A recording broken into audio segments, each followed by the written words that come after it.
वासुदेव सर्वम। नमस्ते सभी को। आइए आज गीता के अध्याय 4 और श्लोक 29 और 30 के बीच में समाप्त किया था, फिर वहीं से शुरू करते हैं। सर्वेरप्येते यज्ञ विदो यक्ष शपित कल्मषा। 24वें श्लोक से 30वें श्लोक के पूर्वार्ध तक जिन यज्ञों का वर्णन हुआ है उनका अनुष्ठान करने वाले साधकों के लिए यहाँ सर्वैर्यप्येते पद आया है। उन यज्ञों का अनुष्ठान करते रहने से उनके संपूर्ण पाप नष्ट हो जाते हैं और अविनाशी परमात्मा की प्राप्ति हो जाती है। वास्तव में संपूर्ण यज्ञ केवल कर्मों से संबंध विच्छेद करने के लिए ही है। ऐसा जानने वाले ही यज्ञवित्त अर्थात यज्ञ के तत्व को जानने वाले हैं। कर्मों से सर्वथा संबंध विच्छेद होने पर परमात्मा का अनुभव हो जाता है। जो लोग अविनाशी परमात्मा का अनुभव करने के लिए यज्ञ नहीं करते, प्रत्युत इस लोक और परलोक स्वर्ग आदि के विनाशी भोगों की प्राप्ति के लिए ही यज्ञ करते हैं, वे यज्ञ के तत्व को जानने वाले नहीं हैं। कारण कि विनाशी पदार्थों की कामना ही बंधन का कारण है। गतागंत काम कामा लभन्ते गीता। अतः मन में कामना वासना रखकर परिश्रम पूर्वक बड़े बड़े यज्ञ करने पर भी जन्म मरण का बंधन बना रहता है। मिटी न मन की वासना नौ तत् भये न नास। तुलसी केते पच मोए दे दे तन को त्रास। विशेष बात, यज्ञ करते समय अग्नि में आहुति दी जाती है। आहुति दी जाने वाली वस्तुओं के रूप पहले अलग अलग होते हैं, परंतु अग्नि में आहुति देने के बाद उनके रूप अलग अलग नहीं रहते, अपितु सभी वस्तुएं अग्नि रूप हो जाती हैं। इसी प्रकार परमात्मा प्राप्ति के लिए जिन साधनों का यज्ञ रूप से वर्णन किया गया है, उनमें आहुति देने का तात्पर्य यही है कि आहुति दी जाने वाली वस्तुओं की अलग सत्ता रहे ही नहीं, सब स्वाहा हो जाए। जब तक उनकी अलग सत्ता बनी हुई है, तब तक वास्तव में उनकी आहुति दी ही नहीं गई है, अर्थात यज्ञ का अनुष्ठान हुआ ही नहीं। इसी अध्याय के 16वें श्लोक से भगवान कर्मों के तत्व मतलब कर्म में अकर्म का वर्णन कर रहे हैं। कर्मों का तत्व है कर्म करते हुए भी उनसे नहीं बंधना। कर्मों से न बंधने का ही एक साधन है यज्ञ। जैसे अग्नि में डालने पर सब वस्तुएं स्वाहा हो जाती हैं, ऐसे ही केवल लोकहित के लिए किए जाने वाले सब कर्म स्वाहा हो जाते हैं। यज्ञा या चरत कर्म समग्र प्रविलीयते गीता।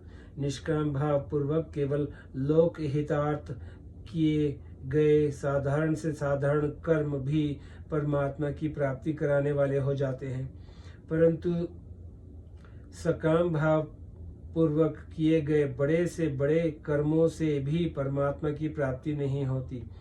कारण कि उत्पत्ति विनाशशील पदार्थों की कामना ही बांधने वाली है। पदार्थ और क्रिया रूप संसार से अपना संबंध मानने के कारण मनुष्य मात्र में पदार्थ पाने और कर्म करने का राग रहता है कि मुझे कुछ न कुछ मिलता रहे और मैं कुछ न कुछ करता रहूं। इसी को पाने की कामना तथा करने का वेग कहते हैं। मनुष्य में जो पाने की कामना रहती है वह वास्तव में अपने अंशी परमात्मा को ही पाने की भूख है, परंतु परमात्मा से विमुख और संसार के सम्मुख होने के कारण मनुष्य इस भूख को सांसारिक पदार्थों से ही मिटाना चाहता है।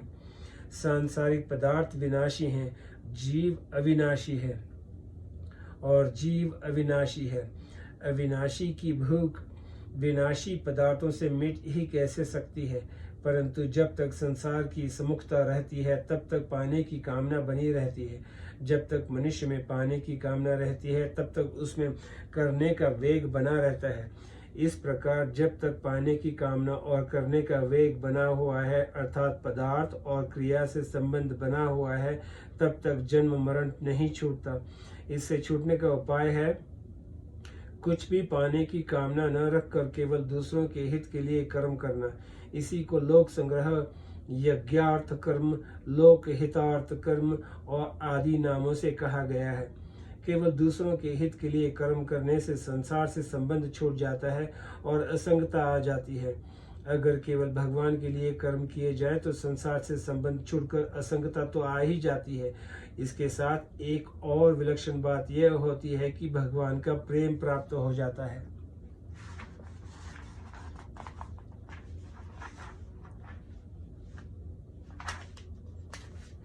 संबंध 24वें श्लोक से 30वें श्लोक के पूर्वार्ध तक भगवान ने कुल 12 प्रकार के यज्ञों का वर्णन किया और 30वें श्लोक के उत्तरार्ध में यज्ञ करने वाले साधकों की प्रशंसा की।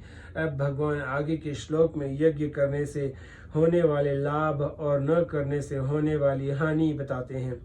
अब श्लोक 31। यज्ञ शिष्ठामृत भुजो यान्ति ब्रह्मा सनातनम नान्य लोकोस्त्य यज्ञस्य कुतोन्य कुरुस सततम। हे कुरुवंशियों में श्रेष्ठ अर्जुन, यज्ञ से बचे हुए अमृत का अनुभव करने वाले सनातन पर ब्रह्मा परमात्मा को प्राप्त होते हैं। यज्ञ न करने वाले मनुष्य के लिए यह मनुष्य लोक भी सुखदायक नहीं है, फिर परलोक कैसे सुखदायक होगा। व्याख्या। यज्ञ शिष्ठामृत भुजो यान्ति ब्रह्मा सनातनम। यज्ञ करने से अर्थात निष्काम भाव पूर्वक दूसरों को सुख पहुंचाने से समता का अनुभव हो जाना ही यज्ञ शिष्ट अमृत का अनुभव करना है। अमृत अर्थात अमृतता का अनुभव करने वाले सनातन परम ब्रह्मा परमात्मा को प्राप्त हो जाते हैं। गीता। स्वरूप से मनुष्य अमर है। मरने वाली वस्तुओं के संगन से ही मनुष्य को मृत्यु का अनुभव होता है। इन वस्तुओं को संसार के हित में लगाने से जब मनुष्य संगन हो जाता है तब उसे स्वतः सिद्ध अमरता का अनुभव हो जाता है। कर्तव्य मात्र केवल कर्तव्य समझकर किया जाए तो वह यज्ञ हो जाता है। केवल दूसरों के हित के लिए किया जाने वाला कर्म ही कर्तव्य होता है। जो कर्म अपने लिए किया जाता है वह कर्तव्य नहीं होता, प्रत्युत कर्म मात्र होता है जिसे मनुष्य बंधता है। इसीलिए यज्ञ में देना ही देना होता है, लेना केवल निर्वाह मात्र के लिए होता है। गीता। शरीर यज्ञ करने के लिए समर्थ रहे, इस दृष्टि से शरीर निर्वाह मात्र के लिए वस्तुओं का उपयोग करना भी यज्ञ के अंतर्गत है। मनुष्य शरीर यज्ञ के लिए ही है, उसे मान बढ़ाए सुख आराम आदि में लगाना बंधन कारक है। केवल यज्ञ के लिए कर्म करने से मनुष्य बंधन रहित मुक्त हो जाता है और उसे सनातन ब्रह्मा की प्राप्ति हो जाती है। नान्य लोकस्त्य यज्ञस्य कुतोन्य कुरुसतम। जैसे तीसरे अध्याय के 8वें श्लोक में भगवान ने कहा कि कर्म न करने से तेरा शरीर निर्वाह भी सिद्ध नहीं होगा, ऐसे ही यहाँ कहते हैं कि यज्ञ न करने से तेरा यह लोक भी लाभदायक नहीं होगा, फिर परलोक का तो कहना ही क्या। केवल स्वार्थ भाव से अपने लिए कर्म करने से इस लोक में संघर्ष उत्पन्न हो जाएगा और सुख शांति भंग हो जाएगी तथा परलोक में कल्याण भी नहीं होगा। अपने कर्तव्य का पालन न करने से घर में भी भेद और संघर्ष पैदा हो जाता है, खटपट मच जाती है। घर में कोई स्वार्थी पेटू व्यक्ति हो तो घर वालों को उसका रहना सुहाता नहीं। स्वार्थ त्याग पूर्वक अपने कर्तव्य से सबको सुख पहुंचाना घर में अथवा संसार में रहने की विज्ञा है। अपने कर्तव्य का पालन करने से दूसरों को भी कर्तव्य पालन की प्रेरणा मिलती है। इससे घर में एकता और शांति स्वाभाविक आ जाती है। परंतु अपने कर्तव्य का पालन न करने से इस लोक में सुख पूर्वक जीना भी कठिन हो जाता है और फिर अन्य लोगों की तो बात ही क्या है। इसके विपरीत अपने कर्तव्य का ठीक ठीक पालन करने से यह लोक भी सुखदायक हो जाता है और परलोक भी। संबंध। इसी अध्याय के 16वें श्लोक में भगवान ने कर्मों का तत्व बताने की प्रतिज्ञा की थी। उसका विस्तार से वर्णन करके अब भगवान उसका उपसंहार करते हैं। अब श्लोक 32। एव बहुविधा यज्ञ वित्तता ब्रह्मणो मुखे कर्म जन विद्धि तान सर्वान्नेव ज्ञात्वा विमोक्ष्यसे। इस प्रकार और भी बहुत तरह के यज्ञ वेद की वाणी में विस्तार से कहे गए हैं। उन सब यज्ञों को तू कर्मजन्य जान। इस प्रकार जानकर यज्ञ करने से तू कर्म बंधन से मुक्त हो जाएगा। व्याख्या। एव बहुविधा यज्ञ वितता ब्रह्मणो मुखे। 24वें से 30वें श्लोक तक जिन 12 यज्ञों का वर्णन किया गया है, उनके सिवाय और भी अनेक प्रकार के यज्ञों का वेद की वाणी में विस्तार से वर्णन किया गया है। कारण कि साधकों की प्रकृति के अनुसार उनकी निष्ठाएं भी अलग अलग होती हैं और तदनुसार उनके साधन भी अलग अलग होते हैं। वेदों में सकाम अनुष्ठानों का भी विस्तार से वर्णन किया गया है, परंतु उन सब से नाशवान फल की ही प्राप्ति होती है, अविनाशी की नहीं। इसीलिए वेदों में वर्णित सकाम अनुष्ठान करने वाले मनुष्य स्वर्ग लोक को जाते हैं और पुण्य क्षीण होने पर पुण्य मृत्यु लोक में आ जाते हैं। इस प्रकार वे जन्म मरण के बंधन में पड़े रहते हैं। गीता। परंतु यहाँ उनका सकाम अनुष्ठानों की बात नहीं कही गई है। यहाँ निष्काम कर्म रूप उन यज्ञों की बात कही गई है जिनके अनुष्ठान से परमात्मा की प्राप्ति हो जाती है।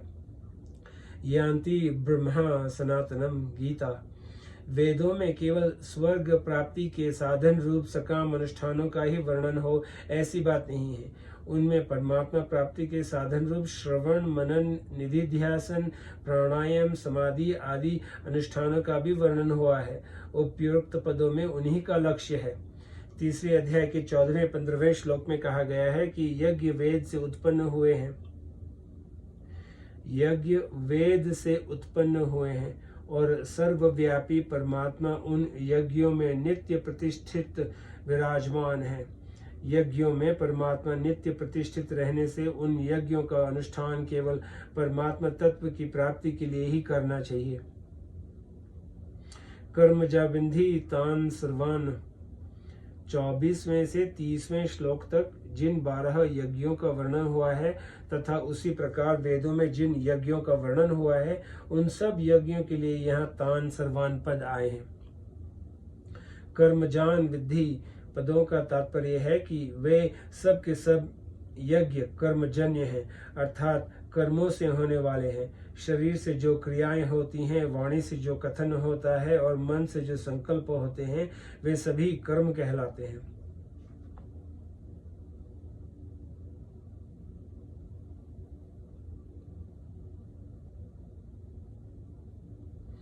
शरीर वांगनोर भीर्यत कर्म प्रारब्धे नर। गीता। अर्जुन अपना कल्याण तो चाहते हैं, पर युद्ध रूप कर्तव्य कर्म को पाप मानकर उसका त्याग करना चाहते हैं। इसीलिए कर्मजान विद्धि पदों से भगवान अर्जुन के प्रति ऐसा भाव प्रकट कर रहे हैं कि युद्ध रूप कर्तव्य कर्म का त्याग करके अपने कल्याण के लिए तू जो साधन करेगा वह भी तो कर्म ही होगा। वास्तव में कल्याण कर्म से नहीं होता, प्रत्युत कर्मों से सर्वथा संबंध विच्छेद होने से होता है। इसीलिए यदि तू युद्ध रूप कर्तव्य कर्म को भी निर्लिप्त रहकर करेगा तो उससे भी तेरा कल्याण हो जाएगा, क्योंकि मनुष्य को कर्म नहीं बांधते, प्रत्युत कर्म की और उसके फल की आसक्ति ही बांधती है। गीता। युद्ध तो तेरा सहज कर्म स्वधर्म है, इसीलिए उसे करना तेरे लिए सुगम भी है। एव ज्ञात्वा विमोक्ष्यसे। भगवान ने इसी अध्याय के 14वें श्लोक में बताया कि कर्म फल में मेरी स्पृहा नहीं है, इसीलिए मुझे कर्म नहीं बांधते। इस प्रकार जो मुझे जान लेता है वह भी कर्मों से नहीं बनता। तात्पर्य यह है कि जिसने कर्म करते हुए भी उनसे निर्लिप्त रहने की विज्ञा, मतलब कर्म फल में स्पृहा न रखना को सीख कर उसका अनुभव कर लिया है, वह कर्म बंधन से मुक्त हो जाता है। फिर 15वें श्लोक में भगवान ने इसी बात को एव ज्ञातवा पदों से कहा। वहाँ भी यही भाव है कि मुमुक्ष पुरुष भी इसी प्रकार जानकर कर्म करते आए हैं। 16वें श्लोक में कर्मों से निर्लिप्त रहने के इसी तत्व को विस्तार से कहने के लिए भगवान ने प्रतिज्ञा की और यज्ञ ज्ञात व मोक्ष से शुभात पदों से उसे जानने का फल मुक्त होना बताया। अब इस श्लोक में एव ज्ञात व विमोक्ष से पदों से ही उस विषय का उपसंहार करते हैं। तात्पर्य यह है कि फल की इच्छा का त्याग करके केवल लोक हितार्थ कर्म करने से मनुष्य कर्म बंधन से मुक्त हो जाता है। संसार में असंख्य क्रियाएं होती रहती हैं, परंतु जिन क्रियाओं से मनुष्य अपना संबंध जोड़ता है उन्हीं से वह बंधता है। संसार में कहीं भी कोई क्रिया घटना हो, जब मनुष्य उससे अपना संबंध जोड़ लेता है, उसमें राजी या नाराज होता है, तब वह उस क्रिया से बंध जाता है। जब शरीर या संसार में होने वाली किसी भी क्रिया से मनुष्य का संबंध नहीं रहता, तब वह कर्म बंधन से मुक्त हो जाता है। आज यहीं समाप्त करते हैं, फिर कल श्लोक 33 से शुरू करेंगे। नमस्ते।